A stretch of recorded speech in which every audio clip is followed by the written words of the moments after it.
السلام عليكم ورحمة الله وبركاته. إن الحمد لله نحمده ونستعينه ونستغفره ونؤمن به ونتوكل عليه ونعوذ بالله من شرور أنفسنا ومن سيئات أعمالنا. من يهده الله فلا مضل له ومن يضلله فلا هادي له. وأشهد أن لا إله إلا الله وحده لا شريك له وأشهد أن محمدا عبده ورسوله. أما بعد، أرسله بالحق بشيرا ونذيرا وداعيا إلى الله بإذنه وسراجا منيرا. اللهم صل على محمد وعلى آل محمد كما صليت على إبراهيم وعلى آل إبراهيم إنك حميد مجيد. اللهم بارك على محمد وعلى آل محمد كما باركت على إبراهيم وعلى آل إبراهيم إنك حميد مجيد. அன்பிற்கினிய இஸ்லாமிய சகோதரர்களே சகோதரிகளே, அல்லாஹ்வுடைய மாபெரும் கிருபையினால் நான் நேசிக்கிற, என்னை நேசிக்கிற இடத்தில் மீண்டும் உங்களை சந்திக்கக்கூடிய நல்ல பாக்கியத்தினை, வாய்ப்பினை வல்ல ரஹ்மான் நமக்கு வழங்கியிருக்கிறான். அல்ஹம்துலில்லாஹ். இஸ்லாமிய மார்க்க விளக்கத்தை தெரிந்து கொள்ள வேண்டும் என்கிற நல்ல நோக்கத்தில் இந்த இரவு நேரத்திலும் அல்லாஹ்வுடைய இந்த இல்லத்தில் நாம் ஒன்றாக அமர்ந்திருக்கிறோம். இவ்வளவு நேரம் உண்மையிலேயே சிந்தனையை தூண்டக்கூடிய, சமுதாய மக்கள் எச்சரிக்கையோடு இருக்க வேண்டிய யூதர்களுடைய சதிகளை குறித்து புள்ளி விவரங்களோடு, நடப்பு உதாரணங்களோடு, நடைமுறை சாத்தியக்கூறுகளோடு நடைபெற்று கொண்டிருக்கிற குறிப்புகளை எனக்கு முன்னர் பேசிய சகோதரர் சொன்னார். அதோடு தொடர்புடைய ஒரே ஒரு சின்ன விஷயத்தை மட்டும் சொல்லிவிட்டு நான் என்னுடைய தலைப்பிற்கு நுழையலாம் என்று ஆசைப்படுகிறேன். எந்த அளவிற்கு இந்த யூத கிருமிகளின் சதி வேலை செய்கிறது என்றால், உங்களில் சில பேர் கேள்விப்பட்டிருக்கலாம், ஒரு வாரத்திற்கு முன்பு ஒரு 15 நாள் ஆங்கில course, English course, spoken English அல்லது ஆங்கில மொழியை எப்படி பேச வேண்டும், ஆங்கில மொழியில் எப்படி பாடம் நடத்த வேண்டும் என்பதற்காக அமெரிக்காவை சார்ந்த ஒரு குறிப்பிட்ட நிறுவனம் இந்தியாவில் உள்ள முக்கியமான சில இடங்களில் முஸ்லிம்களுக்காக, அதிலும் குறிப்பாக மதரசாவில் ஆசிரியர்களாக பணிபுரிந்து கொண்டிருக்கிற, பள்ளிவாசல்களில் இமாமத் செய்து கொண்டிருக்கிற ஆலிம்களுக்காக மட்டும் ஒரு இங்கிலீஷ் கோர்ஸ். ஆலிம்களுக்கு மட்டும் இல்ல, ஆலிமாக்கள், மதரசாக்களில் பணிபுரியும், மதரசா வச்சிருக்கிறோமா இல்லையா, இதே மாதிரி மதரசாக்களில் அல்லது பள்ளிக்கூடங்களில் அரபி ஆசிரியர்களாக இருக்கக்கூடிய ஆலிமாக்கள், பள்ளிவாசலில் அல்லது அரபி மதரசாக்களில் அரபு ஆசிரியர்களாக இருக்கக்கூடிய இமாம்களாக இருக்கக்கூடிய ஆலிம்களுக்கு மட்டும் ஒரு இங்கிலீஷ் கோர்ஸ். 15 நாள் அந்த ஸ்போக்கன் இங்கிலீஷ் கோர்ஸ். இப்போ இவ்வளவு நேரம் பேசுனாங்க பார்த்தீங்களா, அதே கோ எஜுகேஷன், இந்த பக்கம் ஆண்கள், இந்த பக்கம் பெண்கள். இங்கிலீஷ் கோர்ஸ் அது மட்டும் எப்படிப்பட்ட ஒரு கவர்ச்சிகரமான விளம்பரத்தோடு என்றால், சுமார் 17,000 மதிப்புள்ள டேப், அந்த டேப் காம்ப்ளிமெண்டாக ஒரு ஊக்க பரிசாக கொடுத்து பஃபே டைப் ஃபுட்டு, எப்படி பஃபே டைப் ஃபுட்டை கொடுத்து ஏசியோடு உள்ள அறைகளில் தங்குவதற்கு ஏற்பாடுகள் செய்து ஒரு 15 நாள் கோர்ஸ். உள்ள போறாங்க அஜரத்துங்க பூரா, ஆலிமாக்கள் பூரா உள்ள போயாச்சு. துரைக்கும் அவர்கள் பார்க்காத ஒரு உலகத்தை அவர்கள் பார்க்கிறார்கள். இந்த பக்கம் ஆண்கள், இந்த பக்கம் பெண்கள். பார்த்த உடனே சில பேர் கொதிக்கவும் செய்தார்கள். எங்க இப்படி ஒரு கோர்ஸ் நடத்துறீங்க, எங்களுக்கு எதுக்குங்க நீங்க இங்கிலீஷ் சொல்லி தரீங்க? அதற்கு வந்தவர்கள் சொன்ன காரணம், பொதுவாகவே அமெரிக்காவை குறித்து முஸ்லிம்கள் நிறைய தவறான எண்ணங்கள் கொண்டிருக்கிறார்கள். அமெரிக்காவை குறித்து என்ன பண்ணிருக்கிறோம், நம்ம தவறான மிஸ் அண்டர்ஸ்டாண்டிங் உங்ககிட்ட நிறைய இருக்குது. அப்படிப்பட்ட மிஸ் அண்டர்ஸ்டாண்டிங், தவறான எண்ணங்களை போக்க வைக்க வேண்டும் என்று எங்களுடைய அரசாங்கம், அமெரிக்க அரசாங்கம் முடிவெடுத்ததற்காக நாங்கள் என்ன செய்யறோம், ஒரு ஸ்கீம். இது ஸ்கீம்னா ஒரு 15 நாள் கோர்ஸ் மட்டும் கிடையாது. இந்த வருஷம் 15 6 மாசம் கழிச்சு திரும்ப ஒரு கோர்ஸ் போடுவாங்க, இதனுடைய அட்வான்ஸ். அதற்கு இந்த விட ஒரு பெரிய லேப்டாப் காம்ப்ளிமெண்டா தருவாங்க. அதுக்கப்புறம் இன்னும் ஒரு 6 மாசம் கழிச்சு இன்னொரு கோர்ஸ் போடுவாங்க. அதுல நல்லா படிச்சு சர்டிபிகேட் எடுத்துட்டு அவங்களுக்கு வேலை வாய்ப்புகளுக்கு ஏற்பாடு செய்வாங்க. இப்படிப்பட்ட கவர்ச்சிகரமான அறிவிப்புகளோடு இந்த கோர்ஸை நாங்க நடத்துறதுக்கு காரணம், அமெரிக்காவை பற்றிய முஸ்லிம்களிடத்தில் இருக்கக்கூடிய தவறான எண்ணங்களை போக்க வைக்க வேண்டும். அமெரிக்கா பத்தி, யூதர்களை பத்தி நமக்கு எப்படி தெரியுது? பெரும்பாலும் எல்லோருக்கும் இணையதளத்தை பார்க்கக்கூடிய வசதிகளோ அல்லது அதை பார்த்து அந்த குறிப்புகளை சேகரிக்கக்கூடிய நேரங்களோ அல்லது அதில் இருக்கக்கூடிய எச்சரிக்கைகளை புரிந்து கொள்ளக்கூடிய அளவிற்கு ஒரு நுணுக்கங்களோ இருக்கக்கூடியவர்கள் அல்ல நம்முடைய பொதுமக்கள்.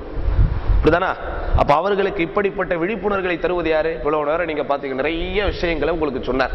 இப்படிப்பட்ட இந்த ஆலிம்களை தட்டினாதான் என்ன செய்ய முடியும், இந்த மக்களை வென்றெடுக்க முடியும் என்பதை பகிரங்கமாவே சொல்லுகிறார். வந்த போன பொதுவா கோர்ஸுகள் என்ன நடக்கும், 15 நாள் கம்ப்ளீட் பண்ணதுக்கு அப்புறம் தான் என்ன செய்வாங்க, ஊக்கப்பரிசுகள் தருவதாக இருந்தாலும் சரி, காம்ப்ளிமெண்ட்டுகள் தருவதாக இருந்தாலும் சரி தருவாங்க. நேம் ரெஜிஸ்டர் ஆகி உள்ள உட்கார்ந்த உடனே கையில கொடுக்கக்கூடிய முதல் கிஃப்ட் இந்த டேப். கிடைச்ச உடனே பார்த்தவர் சொல்றாரு, கையில கிடைச்ச உடனே பார்த்துக்கிட்டே இருக்க முடியாதுல்ல, ஏன் மதியானம் வரைக்கும் கிளாஸ் ஓடிக்கிட்டே இருக்கும். கிளாஸ் முடிஞ்சதுக்கு அப்புறம் தொழுகைக்காக இடைவெளி விடுறாங்க. ஒரு அஜரத்து கூட தொழுவு போவோம், உட்காந்து லேப்டாப் நோடிக்கிட்டு இருக்கு. எப்படி வேலை செய்து பார்த்தீர்களா அவர்களுடைய வேலை? அதனால் அன்பு சகோதரர்கள் சகோதரிகள், குறிப்பாக நாகூர் போன்ற, காயல்பட்டினம் போன்ற இஸ்லாமியர்கள் கொஞ்சம் பல்காக வாழ்ந்து கொண்டு இருக்கக்கூடிய நம்மெல்லாம் என்ன செய்யணும், மிகுந்த எச்சரிக்கையோடு வாழ்வதற்கு கடமைப்பட்டிருக்கிறோம். இப்படிப்பட்ட எச்சரிக்கை உணர்வு நம்மிடத்தில் இருக்க வேண்டும். நம்முடைய பிள்ளைகளை சீரான வழியில் சீர்படுத்தக்கூடிய கடமைகளும் பொறுப்புணர்வுகளும் நமக்கு இருக்கிறது என்கிற ஒரு சின்ன தகவலை உங்களிடத்திலே சொல்லிவிட்டு எனக்கு தந்த தலைப்பிற்குள் நான் நுழைய ஆசைப்படுகிறேன். இஸ்லாமும் முஸ்லிம்களும் என்கிற ஒரு அழகான தலைப்பை இங்கே எனக்கு தரப்பட்டிருக்கிறது. இவ்வளவு நேரம் கேட்ட உரையில் யூதர்களுடைய சதி எப்படி இருக்கிறது, குறிப்பாக லவ் ஜிஹாத் என்றெல்லாம் சில எதிரிகளால் அறிமுகப்படுத்தப்பட்ட சதி வலைகளில் சிக்கி தவித்து சின்னாபின்னமாகி இஸ்லாமிய பெண்கள் எப்படியெல்லாம் சீரடிகிறார்கள், மாற்று மதக்காரர்களோடு ஓடி போய் திருமணம் செய்து கெசட்டில் கூட, அரசாங்கத்தினுடைய கெசட்டில் கூட நேம் சேஞ்ச் செய்த அறிக்கைகளை எல்லாம் பார்த்தோம். ஆனால் இப்படி இருக்கக்கூடிய அதே இந்த உலகத்தில் சுமார் 4200 மதங்கள் இருக்கிறது. உலகத்தில் நமக்கு தெரிஞ்சதெல்லாம் இந்து, முஸ்லீம், கிறிஸ்டின், சீக்கியர்கள், புத்தர்கள், இப்படிலாம் சொல்றோம். இப்படி உலகத்தில் இருக்கக்கூடிய எல்லா மதங்களையும் நீங்கள் கொஞ்சம் ஆராய்ச்சி செய்து பார்த்தால் 4200 மதங்கள் இருக்கிறது அறிவிக்கப்பட்ட புள்ளி விவரத்தின்படி. இதில்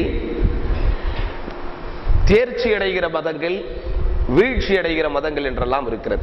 எப்படி ஒரு மொழி இலக்கணங்களும் இலக்கியங்களும் பாதுகாக்கப்படும் போது அந்த மொழி வளர்ச்சி பாதையை நோக்கி போகுமோ, எந்த மொழிக்கு இலக்கணமும் இலக்கியமும் இல்லாமல் போனால் அந்த மொழி தேய்ந்து அழிந்து போகுமோ, அதே போன்று மதங்களுக்கு தகுந்த கலாச்சாரங்களும் பாதுகாக்கக்கூடிய மரபுகளும் அதை முன்னின்று செய்யக்கூடிய பிரச்சார வீரகைகளும் இல்லாத போது அந்த மதங்கள் என்ன செய்கின்றன, தேய்கின்றன.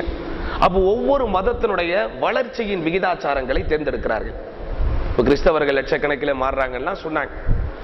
ஆனால் இதே இந்த உலகத்தில் தான் இந்த மதங்களின் வளர்ச்சியில் சுமார் 4200 மதங்கள் இருக்கக்கூடிய இந்த உலகத்தில் இஸ்லாமிய மார்க்கத்தினுடைய வளர்ச்சி விகிதாச்சாரம் 6.4% சகோதரர்களே. நீங்க என்ன செய்யணும், 4200 100ஆல வகுக்கணும். ஒரு மதத்துக்கு எவ்வளவு இடஒதுக்கீடு கேட்கிறோம், எப்படி கேட்கறாங்க, பர்சன்டேஜ் போட்டு இருக்குதோ இல்லையோ. இடஒதுக்கீடு கேட்கறது நம்ம யார்கிட்ட கேட்கறாங்கன்னா, அரசாங்கத்தில் இருக்கக்கூடிய வேலைகள். உண்மையிலே அரசாங்கத்தில் அவ்வளவு வேலை இருக்குதா? நம்முடைய விகிதத்தின்படி நமக்கு 13% கேட்கிறோம் என்றால், இப்படியே அவனவன் இருக்கக்கூடிய எல்லா ஜாதிக்காரர்களும் எல்லா மதக்காரர்களும் இந்தியாவில் இருக்கக்கூடிய கோடிக்கணக்கான மக்களுக்கு வேலை வாய்ப்பு எங்க இருக்குது முதல்ல. அதனால அதே அடிப்படையில் உலகத்தில் இருக்கக்கூடிய 4200 மதங்களை நாம் 100ஆல வகுத்து எடுத்தா அதாவது 0.00006 கூட கிடைக்காது ஒரு மதத்திற்கு இடம். அதாவது வளர்ச்சியின் விகிதாச்சாரம்.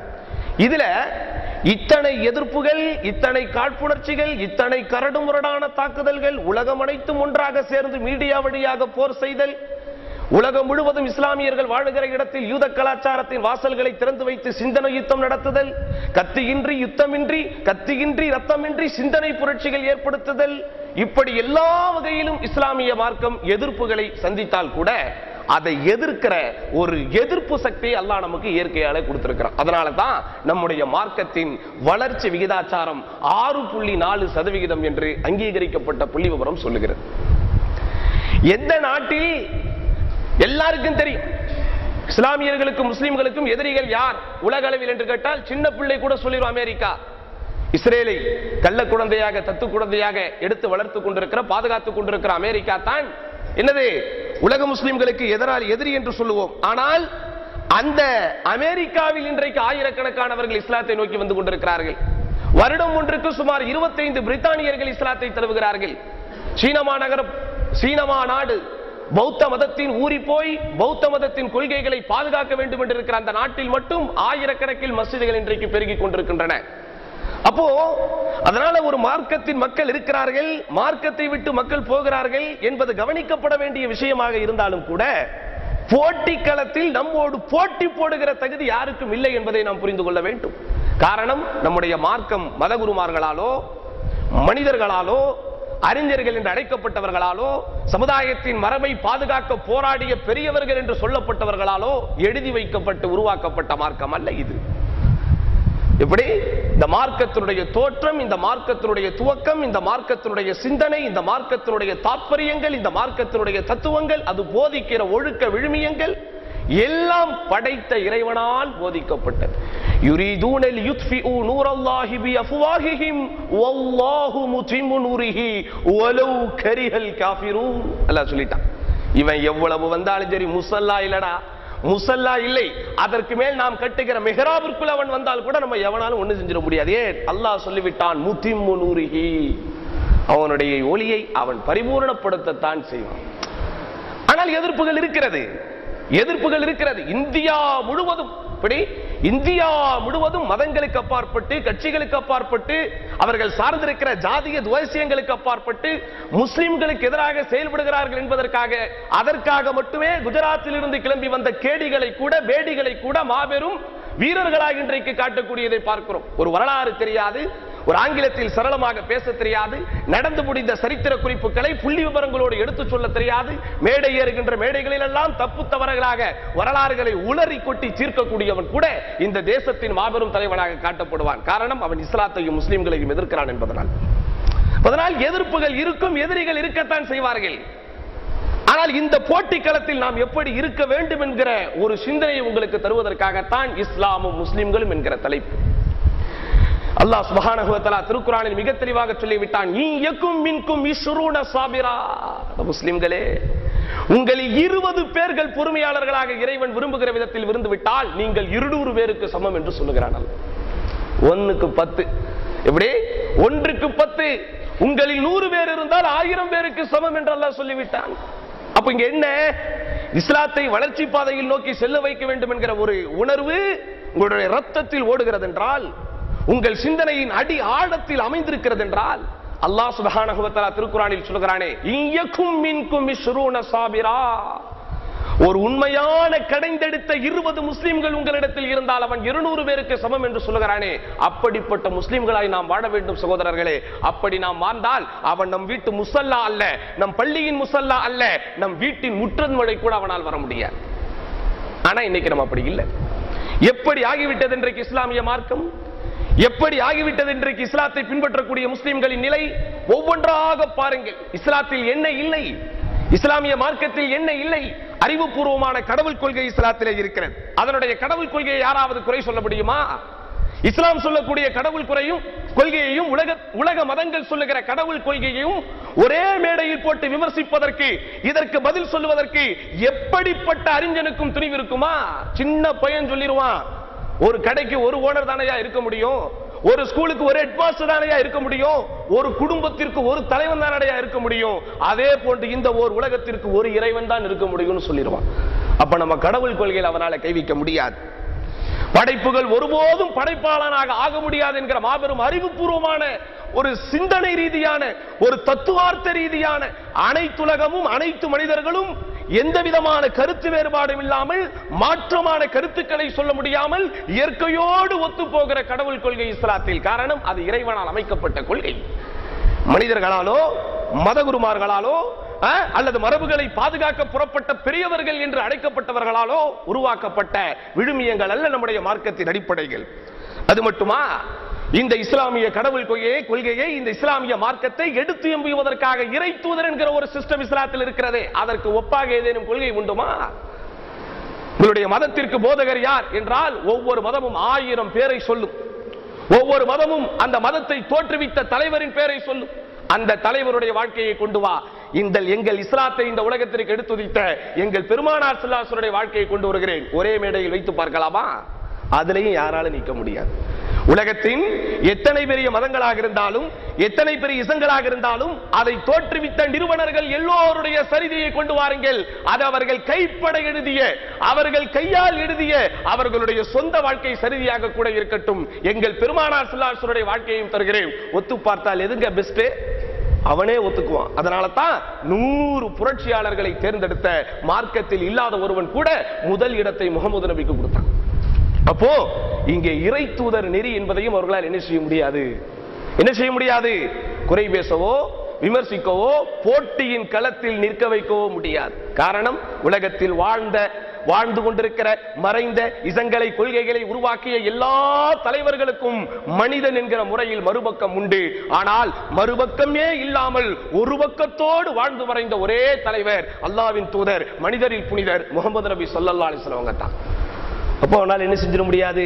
இறை தூதர் அப்படிங்கிற விஷயத்திலையும் ஒண்ணும் பண்ணிட முடியாது. வாழ்க்கை நெறி, மதங்கள் எதற்கு இந்த உலகத்தில் மனிதனை நெறிப்படுத்த, மதங்கள் எதற்காக இன்றைக்கு மனிதனை நெறிப்படுத்த? அதனால் தான் அரசாங்கத்தின் பள்ளிக்கூடங்களாக இருந்தாலும் கூட, மதச்சார்பற்ற அரசாங்கம் என்று சொன்னாலும் கூட, அங்கே ஒரு நீதி போதனை வையுங்கள் என்கிற கருத்து இன்றைக்கு ஓங்கி ஒலிக்கப்படுகிறது. இப்படி மதச்சார்பற்ற அரசாங்கம் என்று சொன்னாலும் கூட, மதத்திற்கும் எங்களுக்கும் சம்பந்தமே இல்லை என்று சொன்னாலும் கூட, அங்கே என்ன செய்யப்படுகிறது? கடவுள் வாழ்த்தை பாடிவிட்டு தான் அவர்கள் தங்களுடைய பாடத்தை ஆரம்பிக்கிறார்கள். காரணம், மதம் தான் மனிதனை நெறிப்படுத்தும் என்று எல்லோரும் ஏற்றுக்கொண்டிருக்கிறார்கள். ஒரு தந்தையின் உபதேசம் மகனை திருத்தும் என்பது பொதுவான விதியாக இருந்தாலும் கூட, தந்தையின் உபதேசத்தை மட்டுமே யாரும் சார்ந்திருப்பதில்லை. அந்த தந்தை சார்ந்திருக்கிற மதத்தின் உபதேசத்தை நோக்கி எல்லோரும் ஓடுகிறார்கள். எடுத்துக்கிட்டு வா, மற்ற மதங்களுடைய உபதேசத்தையும் எங்கள் இஸ்லாமிய மார்க்கத்தின் உபதேசத்தையும் கொண்டு வருகிறோம். ஒரே மேடையில் வைத்து ஒரே தராசில் நீங்கள் எடை போட்டு பார்த்தால், இந்த மங்காத இந்த மார்க்கத்தின் மாண்புகள், இந்த மங்காத இந்த மார்க்கத்தின் புனிதங்கள் தாங்கி இருக்கிற இந்த வாழ்க்கை நெறிக்கு ஈடாக, இந்த வாழ்க்கை நெறிக்கு இணையாக உலகத்தின் எந்த ஒரு வாழ்க்கை நெறியும் பார்க்க முடியாது. சோ வாழ்க்கை நெறி வழிகாட்டுதல் என்கிற ரீதியில் பார்த்தாலும் நம்மை விட்டு எல்லோரும் ஓடிவிடுவார்கள். மனிதனின் மாண்பை இந்த மார்க்கம் மதிக்கிறது. மூட நம்பிக்கை இல்லை என்று ஓங்கி உரைக்கிறது. முக்காலத்திற்கும் பொருந்து, எப்படி இறந்த காலம், நிகழ்காலம், எதிர்காலம் என்கிற முக்காலத்திற்கும் பொருந்துகிற ஒரு சட்டத்திட்டத்தை மாறாத்தன்மை கொண்ட ஒரு மார்க்கத்தின் அடிப்படைகளை கொண்டிருக்கிறது. முறையான, மனிதர்களை இம்சைப்படுத்தாத, மனிதர்களுக்கு எந்த விதத்திலும் பிரச்சனைகளை ஏற்படுத்தாத வணக்க வழிபாட்டு முறைகள். தொழுவதனால் ஒரு மனிதனுக்கு பாதிப்பா? அட உடற்பயிற்சிடா. உடற்பயிற்சிக்காக தொழுவதல்ல, தொழுவதால் அவனுக்கு நன்மை என்று சொல்லுகிறேன். நோன்பு வைப்பதால் அவனுக்கு பிரச்சனையா? அவன் உடலுக்கு அது நன்மைதான். ஹஜ் செய்ய வேண்டுமா? பொருளாதாரம் ஒரு இடத்தில் இருக்கிறதா? உடல் ஆரோக்கியம் உனக்கு இருக்கிறதா என்கிற அடிப்படையில் ஹஜ்ஜினுடைய கடமை. ஜகாத்தினை கொடுக்க வேண்டுமா? வசதி உள்ளவன், வாய்ப்பு உள்ளவன், ஏழைகளுக்கு கொடு என்று சொல்லுகிறது. ஆக முறையான வணக்க வழிபாட்டு முறைகள். உன் கையை வெட்டிக்கொள், உன் காலை வெட்டிக்கொள், உன் தலையை வெட்டிக்கொள், உன் கண்ணில் அதை குத்து, உன் காதலை இதை குத்து என்கிற கொள்கைகள் அல்ல வணக்க வழிபாட்டு முறைகள். நீ தூங்காமல் இருக்க வேண்டும், சாப்பிடாமல் இருக்க வேண்டும், மனைவியோடு நீ இல்லறமே நடத்தக்கூடாது என்பன போன்ற துறவரத்தை போதிக்கிற கொள்கைகள் அல்ல வணக்க வழிபாட்டு முறைகள். அதே போன்று நேர்த்தியான குடும்ப வாழ்க்கை, இஸ்லாம் சொல்லுகிற குடும்ப வாழ்க்கையை கொண்டு வா. இந்தியாவின் பீனல் கோட் சொல்லக்கூடிய அல்லது இந்தியாவின் அரசாங்கம் சொல்லுகிற குடும்ப வாழ்க்கையை கொண்டு வா. கம்யூனிஸ்டுகள் வாழ்ந்து கொண்டிருக்கக்கூடிய குடும்ப வாழ்க்கையை கொண்டு வா. உலகத்தின் என்னென்ன மதங்கள் இருக்கிறதோ, என்னென்ன இசங்கள் இருக்கிறதோ, அவர்கள் போதிக்கிற குடும்ப வாழ்க்கையை கொண்டு வா. எதுங்க பெஸ்ட்? கணவனுக்கு என்றால் இப்படிப்பட்ட கடமைகள், மனைவிக்கு என்றால் இப்படிப்பட்ட கடமைகள், பிள்ளைகள் என்றால் இப்படி வளர வேண்டும், தாய்மைக்கு இது, தந்தைக்கு இது. சுப்ஹானல்லாஹில் அஸீம். அவ்வளவு நேர்த்தியான குடும்ப வாழ்க்கை. மிகச்சரியான குற்றவியல் சட்டங்கள் கொண்டு வா. உங்கள் சட்டத்தை. எந்த நாட்டில் இன்றைக்கு குற்றங்கள் குறைந்திருக்கிறது? எந்த நாட்டில் இன்றைக்கு குற்றங்கள் செய்வதற்கு மனிதர்கள் பயப்படுகிறார்கள்? எந்த நாட்டு மக்கள் குற்றம் செய்வதற்கு இந்த நாடு ஒத்து வராது, ஆகையால் வெளியூருக்கு போய் குற்றம் செய்து விட்டு வருவோம் என்று புறப்பட்டு போகிறார்கள். அவ்வளவு நேர்த்தியான குற்றவியல் சட்டங்கள், பொருத்தமான உரிமைகளும் கடமைகளும், பொருத்தமான பொருளாதார கொள்கைகள். எல்லா நாடும் எல்லா இசங்களும் வட்டியை ஆதரிக்கிறது. எல்லோரும் வட்டியை மையமாக வைத்த பொருளாதாரம். அதனால் தான் இன்றைக்கு உலகமே சுடுகாடாக மாறிக்கொண்டிருக்கிறது. உலகமே இப்படிதானங்க. இன்றைக்கு கூட இவர்கள் சொல்லுகிறார்கள் மோடியின் அலை, பிஜேபி அலையும் கிடையாது, வேலையும் கிடையாது. இவன் வைத்திருக்கிற ஒலை எது? 10 ஆண்டு காலம் இவன் ஆட்சி செய்து இந்தியாவை சுடுகாடாக ஆக்கக்கூடிய பொருளாதார கொள்கை இவர்கள் செய்கிறார்கள் என்பதற்காகத்தான் பொதுவான சிந்தனையில் உள்ள சில பேர் கூட ஆதரிக்கிறார்கள், ஆதரிப்பதை போல காட்டுகிறார்கள். அப்போ இஸ்லாமிய மார்க்கம் சொல்லக்கூடிய பொருளாதார கொள்கைகளுக்கு, பொருளாதார கொள்கைகளோடு உலகத்தின் எவ்வளவு பெரிய பொருளாதார மேதை என்று சொன்னாலும் சரி, பொருளாதார நிபுணர் என்று சொன்னாலும் சரி, அவர்கள் சொல்லுகிற கொள்கைகளை ஒரு பக்கம் வையுங்கள், நமது இஸ்லாம் சொல்லுகிற கொள்கைகளை ஒரு பக்கம் வைப்போம். எது மிகச் சரியானதாக இருக்கும்? அதே போன்று தனி மனித ஒழுக்கத்தில் தனி கவனம்.